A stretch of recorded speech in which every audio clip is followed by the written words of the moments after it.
je vais vous parler de la géométrie des sons, c'est-à-dire du rapport entre les sons qu'on entend et la géométrie qu'on voit. Et le rapport, en fait, il est fait par la matière. Et avant de vous expliquer ça, donc essentiellement des choses que vous avez un peu vues déjà ce matin, la cinématique, je vais resituer dans mon travail que Pedro a déjà un peu exposé, je ne sais pas, il est allé chercher donc, sur Internet ce que j'ai fait. Mais ce que je peux vous dire, c'est que j'ai trois axes en fait d'activité, ou j'ai eu trois axes d'activité, et que mes recherches récentes ou passées associent ces trois.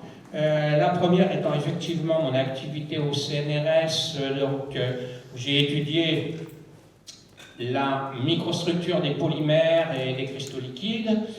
Mais ce qui est important pour moi, c'est que ça m'a conduit à écrire un livre de vulgarisation sur Voyage au cœur de la matière plastique et qui m'a vraiment donné le goût d'écrire pour vulgariser les connaissances et les mettre à la portée du plus grand nombre. Le deuxième axe, c'est ça, le deuxième axe, voilà, c'est la musique et le chant. Et je fais du chant et de la musique depuis mon adolescence, mais je dirais qu'il y a eu des faits marquants. C'est ma participation au chœur régional de Toulouse pendant une dizaine d'années, des formations avec Marie-Louise Huchet sur la psychophonie, et qui, c'est-à-dire comment elle a découvert comment les sons et surtout la voix chantée résonnaient dans le corps et comment on pouvait modifier sa voix en modifiant cette résonance. Et puis j'ai fait aussi partie d'un groupe de polyphonie corse à Toulouse pendant quelques années qui m'a permis aussi d'explorer ma propre voix. Et du coup, c'est ça. Et du coup, eh bien, j'en ai fait aussi, moi, j'ai été un peu formateur, j'ai animé des stages où j'invitais des gens à explorer leur voix. Le troisième axe, c'est que j'ai fait une formation de thérapeute, et donc parce qu'en fait, de tout temps, je me suis intéressé à l'épanouissement de l'être humain dans toutes ses dimensions. Et ça m'a conduit aussi à faire un autre livre de vulgarisation, pourquoi vivons-nous, le sens de la vie, et comment retrouver la connexion avec son être intérieur. Donc évidemment, je n'ai pas le temps de vous dire, j'ai 2 exemplaires, là, si ça vous intéresse. Mais mon activité essentielle à l'heure actuelle, c'est de toujours vulgariser en faisant des articles substantiels, mais je dirais assez le plus clair possible à comprendre, sur mon site internet. Et c'est grâce à ce site finalement que je suis là, parce que parmi la soixantaine d'articles sur les sujets divers que j'ai écrits, il y en a un qui s'appelle la musique des protéines. Donc c'est l'exposé des travaux de Joël Sternheimer, et ce qui m'a conduit à prendre contact avec Michel Duhamel et Pedro Ferrandis. Et je vous remercie parce que c'est grâce à cela que vous m'avez invité. Et donc merci beaucoup. Il y a des articles, une série de 6 articles sur l'ADN. Et entre autres articles, j'ai aussi un article sur les ondes scalaires et le travail de Tesla qui sort de la physique quantique. C'est une alternative à la physique quantique. Ah non, c'est l'autre. J'ai fait aussi une série d'articles sur les réseaux énergétiques de la Terre et comment les sites sacrés sont alignés sur ces réseaux. Donc je ne veux pas en parler ici parce que je n'ai pas le temps, mais j'ai aussi, ça c'est devenu un livre après, et donc j'ai aussi quelques articles ici. Ce que je veux dire, c'est que pour cette conférence, la géométrie du son, il est basé sur une étude que j'ai faite donc en 2012 sur les sons créateurs de formes, où vous aurez les développements de cette conférence que je vais faire, et qui, depuis 2012, je l'ai complété par un autre article tout récent, puisqu'il date de 1 mois, sur la puissance thérapeutique de la musique et des sons, et donc où vous retrouverez peut-être des choses qui ont été évoquées ce matin. Je voudrais juste signaler que dedans, j'y présente plusieurs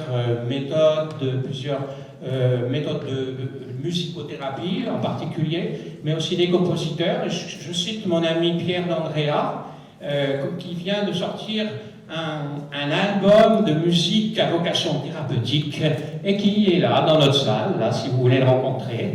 Voilà. Donc,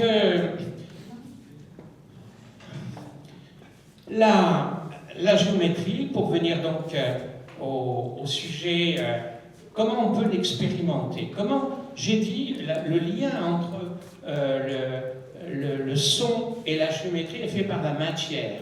En l'occurrence, c'est des cristaux de sel, enfin des grains de sel. Voilà, donc on va saupoudrer ce sel sur une plaque, ici qu'on fait vibrer par un générateur de son dans le domaine audible, et on va mettre de la poudre dessus, et cette poudre, elle va bouger. Alors la poudre, ça peut être du sel, mais ça peut être du sable, ça peut être de la semoule, etc. Et donc là, on va faire l'expérience.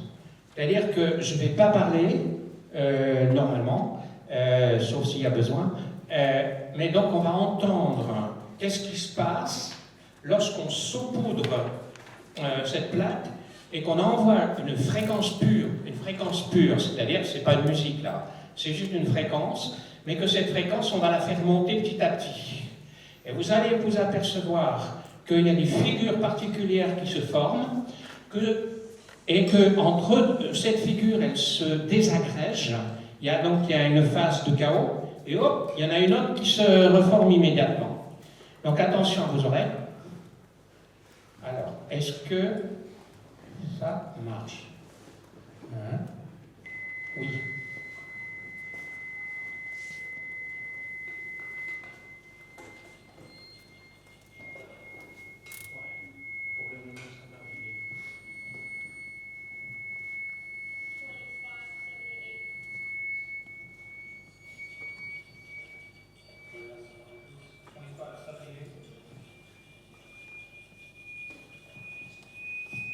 Les paroles que vous entendez, il énonce les fréquences, la valeur de la fréquence.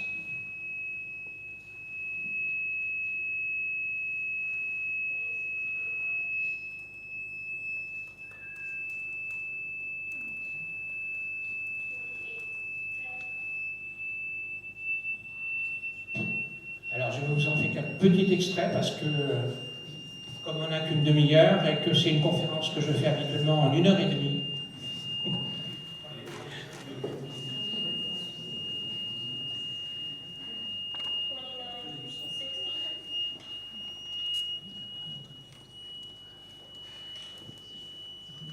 donc vous voyez qu'elle a la symétrie de la plaque elle-même, carrée, et que les figures dépendent à la fois des fréquences, mais aussi de la plaque elle-même, de la matière de la plaque, de sa forme. Donc on ne peut pas comparer une fréquence à une autre, une figure faite par une fréquence, si ce n'est pas avec la même plaque.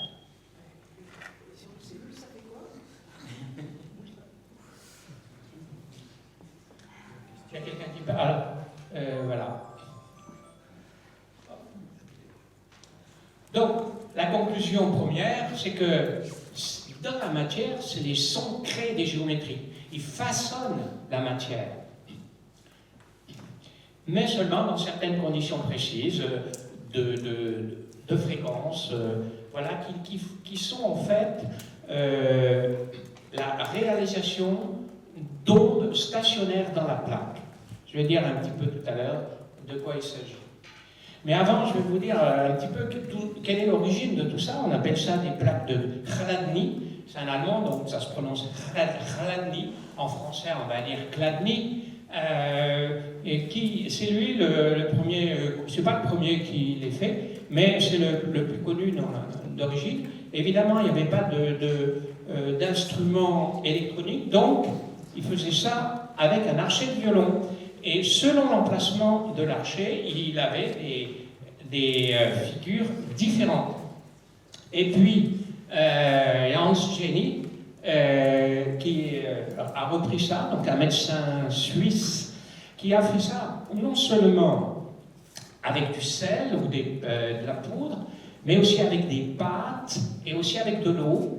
Et il en a tiré un livre, Cymatics, en allemand et traduit en anglais, qui est super bien documenté, hein, et qui, avec des photos merveilleuses. Ensuite, il a inventé le tonoscope, c'est-à-dire une membrane, là c'est plus métallique, hein, c'est une membrane souple, et dans lequel un broc dans lequel on chante, et par exemple, ça peut, dans certaines conditions, à certaines hauteurs, on peut avoir ce genre de forme, si on chante le A, etc. Ensuite, autre chercheur dans ce domaine, c'est Alexander Lauterwasser, qui lui a beaucoup travaillé aussi sur les plaques de Chladni, mais beaucoup aussi sur l'eau. Il en a tiré de merveilleuses photos aussi, dont on va en voir certaines, et que je vais beaucoup citer aussi en vidéo tout à l'heure. Et il en a fait un livre. Il en a fait un livre traduit en français, Images sonores d'eau, dont vous allez voir quelques figures. Pour vous donner une idée de son matériel expérimental, vous voyez ça, c'est de la coupelle d'eau posée sur un vibrateur, et donc au-dessus il y a la caméra. Vous voyez, c'est quand même pas, ça fait déjà quelques années, donc le matériel n'est pas récent, et puis l'éclairage, parce qu'en fait on éclaire les vaguelettes produites dans l'eau, donc les figures qu'on va voir, c'est les crêtes des vaguelettes. Et parce qu'il envoie ça sur un moniteur. Et puis John Stuart Reid, qui est très actif actuellement, qui a développé particulièrement le cimascope avec sa plaque, avec sa coupole d'eau, et l'éclairage et le film, la vidéo. Et là, on envoie le son qu'on veut. C'est-à-dire qu'on peut envoyer des fréquences pures, comme on vient de le faire tout à l'heure, mais on peut envoyer des musiques, on peut envoyer des sons différents, comme le chant des dauphins, comme, etc. Et donc, il va analyser les figures obtenues pour essayer de faire des différences entre les sons. On va avoir un exemple tout à l'heure, mais avant, voici les plaques de Chladni, donc selon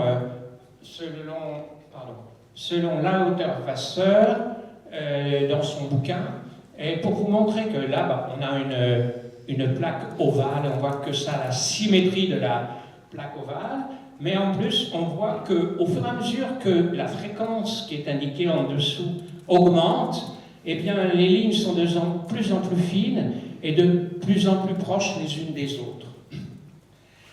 Donc on explique ça par l'établissement d'ondes stationnaires. Et avant de montrer qu'est-ce que c'est qu'une onde stationnaire sur une plaque, je vous montre d'abord qu'est-ce que c'est une onde stationnaire sur une corde. Il existe des ondes stationnaires et il existe des ondes voyageuses, qu'en physique on appelle ondes progressives. On fait l'expérience avec un tuyau, par exemple. Donc, vous voyez que la déformation du tuyau se propage horizontalement. Donc c'est ça, on dit ça voyage. En fait, les ondes voyageuses, c'est chaque fois qu'il y a un émetteur et un récepteur. Mais les ondes stationnaires, c'est différent. Voilà, on va faire une expérience avec une corde d'une onde stationnaire. Donc là, c'est une note stationnaire, c'est-à-dire qu'il n'y a rien qui se déplace horizontalement. Par contre, ça se déplace comme ça, verticalement, avec 2 points fixes. Et puis là, on va faire 3 points fixes.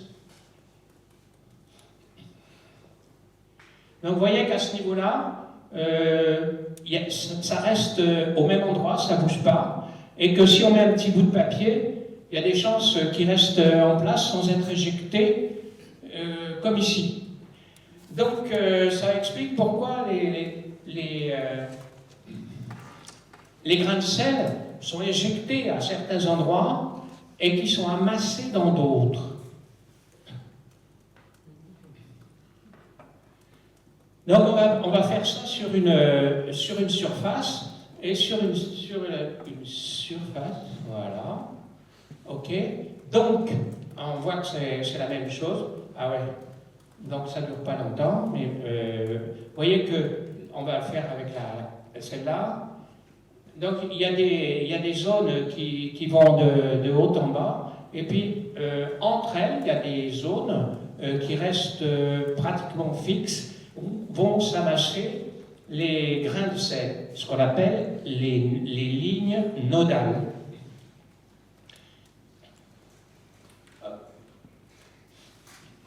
Ah oui.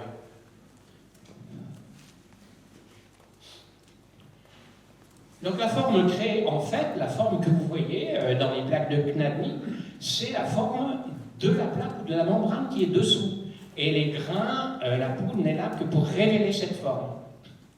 Et aussi de révéler comment ça bouge. Donc maintenant, on va voir comment ça bouge dans les liquides, donc en suivant les crêtes, les vagues de ces liquides. Et on va voir quelques vidéos réalisées par la hauteur-passeur. Avant, voici un montage expérimental tout simple, une coupelle d'eau posée sur un haut-parleur. Et donc vous envoyez le son dans le haut-parleur et puis ça crée ces vaguelettes.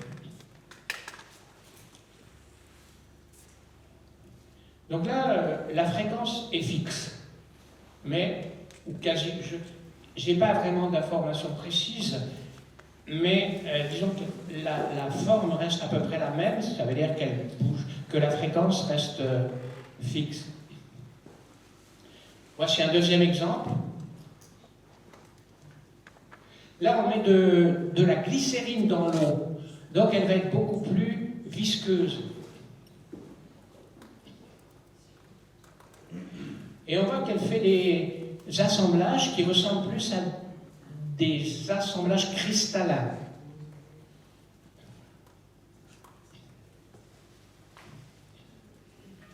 Autre exemple, un gong. Bon, c'est là qu'on devrait entendre le son, mais il est trop faible. Je sais pas, le temps que tu gagnes, ce sera fini. Mais c'est des gongs.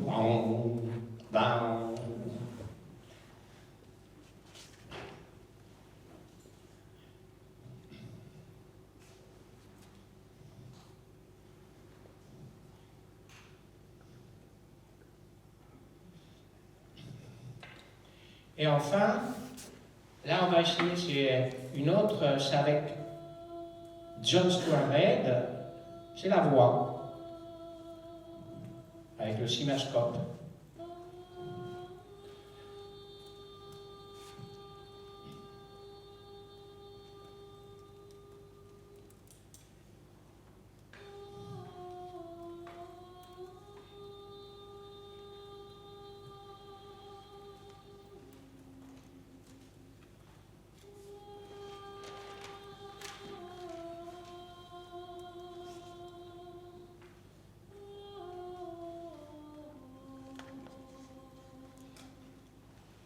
Donc l'eau a cette faculté d'être très mobile et de pouvoir suivre en temps réel les variations du son.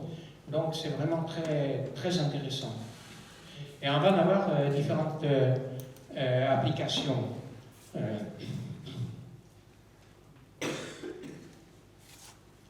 Là, on fait un arrêt sur image de certaines de ces vidéos de Lauterwasser.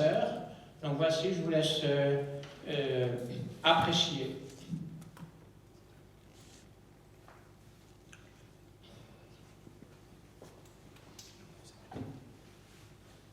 Donc il y a vraiment des figures de rosaces, de spirales.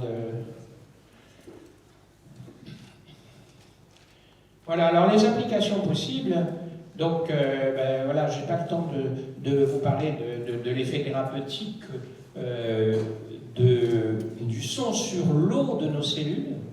Par contre, je vais vous parler du son que les cellules émettent, comment on peut les récupérer et comment après on peut les passer au cinémascope pour analyser ces sons.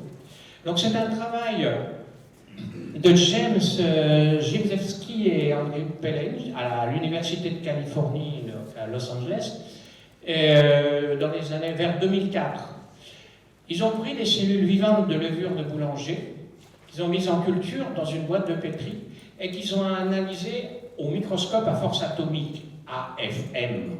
Ça veut dire qu'on pose là, c'est une des cellules là, et sur laquelle on pose une pointe très très très fine de dimension atomique et reliée à un levier sur lequel on envoie un laser. Donc le moindre mouvement en hauteur et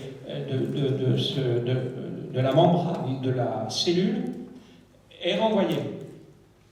Donc, en fait, on s'aperçoit que elles vivent, ces cellules vivent, et qu'elles vibrent en émettant des sons. Donc, qu'est-ce que c'est un son dans ce cas-là? Il n'est pas audible, puisque l'amplitude des sons, c'est environ 3 nanomètres, donc 1 nanomètre, donc 1 millième de micron, etc.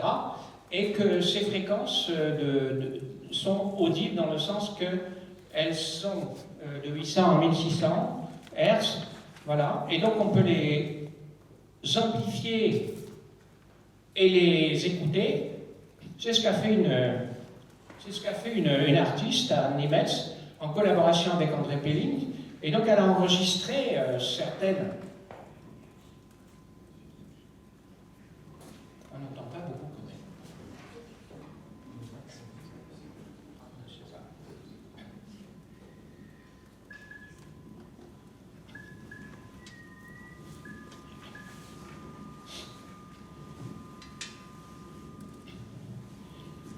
Voilà, c'est pas du bac, hein. Mais ça donne une idée de la vie des cellules.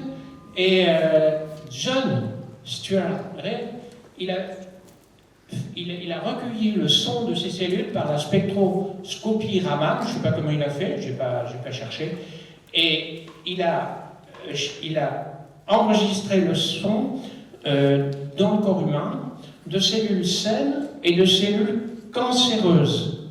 Et ensuite, il les a passées au cinémascope. Et voilà, ici la cellule saine et ici la cellule cancéreuse. Donc il le propose de développer cet outil pour faire des diagnostics, en particulier pour les chirurgiens, parce que c'est des diagnostics qu'on pourrait faire en temps réel. Lauterwasser en particulier, et d'autres aussi, ont été frappés par l'analogie entre les figures obtenues dans l'eau et certaines formes dans la nature.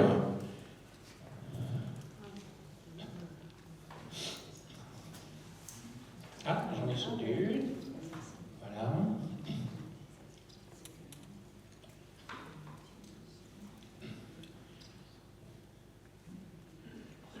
Voilà, un trilobite fossile de 420 millions, 26 millions d'années. Et donc, il en déduit que, il y a quand même une... est-ce que le son ne serait pas à l'origine des formes dans la nature? Et ça rejoint des traditions qui disent, oui, l'univers lui-même est créé par le son. C'est ce que nous disent certaines traditions, mais dans la Kabbale, ça dépend de ce qu'on appelle créer. C'est pas forcément créé directement dans la matière. Dans la Kabbale, on nous dit qu'il y a 4 niveaux de création, le monde des archétypes, le monde de la création vibratoire, ensuite le monde de Yetzira et le monde d'Assia. Le monde d'Assia, c'est le monde de où on est nous, de la matière, etc. Est-ce que ce dont la science s'occupe, la science reste à ce niveau-là, même la science la plus subtile, je dirais, parce que en physique quantique en particulier, on est coincé par deux dogmes. D'une part, que tout est créé par hasard, alors qu'on pourrait envisager qu'il y a une finalité ou le pouvoir de l'intention.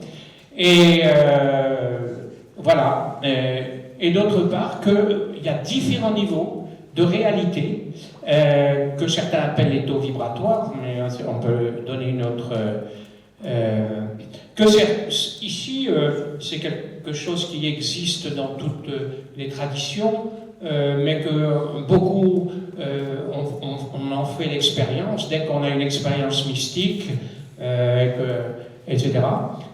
Peut-être que les moines de cette abbaye en ont fait l'expérience, et il existe une autre réalité qu'on peut toucher. Donc, tant que la science ne tiendra pas compte de ces réalités, elle restera très limitée.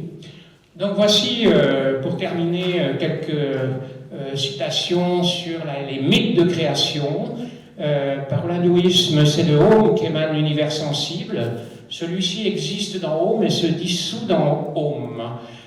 Pour les Celtes, les ténèbres opaques emplissaient l'infini avant que l'inconnaissable ne prononce son nom hors de Kögel. Donc prononce son nom, donc un son. De sa parole jaillir la lumière et la vie. Et cette parole forme un trois rayons lumineux colorés et sonores, les trois cris véhicules de la pensée créatrice qui firent éclater l'œuvre du monde. I, O, U. Voilà les trois lettres créatrices, les trois sons créateurs pour les Celtes. Pour les Navarros, nous vivons dans un vaste océan de sons et de vibrations. Les sons nous entourent. C'est un son jamais entendu, un son inaudible pour l'oreille humaine ordinaire. Nous ne pouvons l'écouter qu'avec notre oreille intérieure. Donc là, qu'est-ce qu'il dit? Il dit que c'est pas simplement au moment de la création, ça habite la chose créée en permanence et c'est sa signature d'existence. Et que certains, avec leur oreille intérieure, peuvent l'entendre. C'est le son inaudible de la création. Sans lui, rien ne pourrait vivre, car il est le son qui anime toute chose. Chez les Australiens aborigènes, les ancêtres primordiaux vivent dans un monde nommé le monde du rêve. Ce monde a été façonné par leur pensée. En passant des rêves aux actions, les ancêtres ont fait les fourmis, les sauterelles, les émeus, les corbeaux, les perroquets, les wallabies, les kangourous, les lézards, les serpents, et toute la nourriture et les plantes. Ils ont fait tous les éléments naturels, le soleil, la lune et le temps. Donc pour eux, c'est une création comme une autre. Les formes et créatures restent liées à leurs rêves de départ qui représentent leur potentiel, mais qu'on réalise, nous, même les humains, mais on ne le réalise pas forcément, ce potentiel, il est encore latent. Ce potentiel prend la forme d'un chant, le chant du rêve, et chaque rêve définit une piste pour un paysage. Le paysage est aussi créé par un chant, et on peut l'entendre, et on peut être guidé dans un paysage en entendant ce chant. Cela constitue un réseau de communication et d'échanges culturels entre peuples séparés par de grandes distances. Puisque toutes les créatures des étoiles aux humains sont issues de la force créatrice primordiale, le monde des aborigènes est un monde d'unité. Voilà, c'est ce qui change de nous. Chez les chrétiens, il y a souvent, on entend souvent, Dieu dit encore, par exemple dans la Genèse, qu'il y ait des lumières dans le ciel pour séparer le jour de la nuit, et que du haut du ciel, elles éclairent la terre. Et cela se réalisa. Donc il suffit de prononcer, d'émettre ce son, d'émettre cette pensée, pour que ça se réalise. Dans l'évangile de Saint Jean, on dit « Au commencement était le Verbe, et le Verbe était avec Dieu, et le Verbe était Dieu. » Donc le verbe, c'est la parole, c'est le son.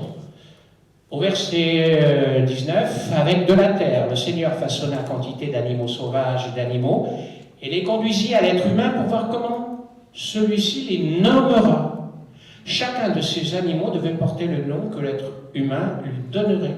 Donc il fallait les nommer, mais le nom avait un autre sens que pour nous maintenant. Le nom est une vibration, et prononcer le nom, c'est émettre une émanation qui porte le programme de la création de la chose nommée.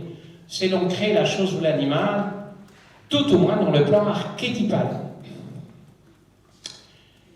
Et Enoch précise à propos de ce verbe de création, au commencement était le verbe, cependant, le commencement du verbe se manifesta en un pictogramme lumineux qui prit forme. Combiné aux géométries des formes créatives, les images lumineuses produisirent le spectre de toute forme issu de l'alphabet de création. Donc il y a le son, la lumière et les formes qui sont associées.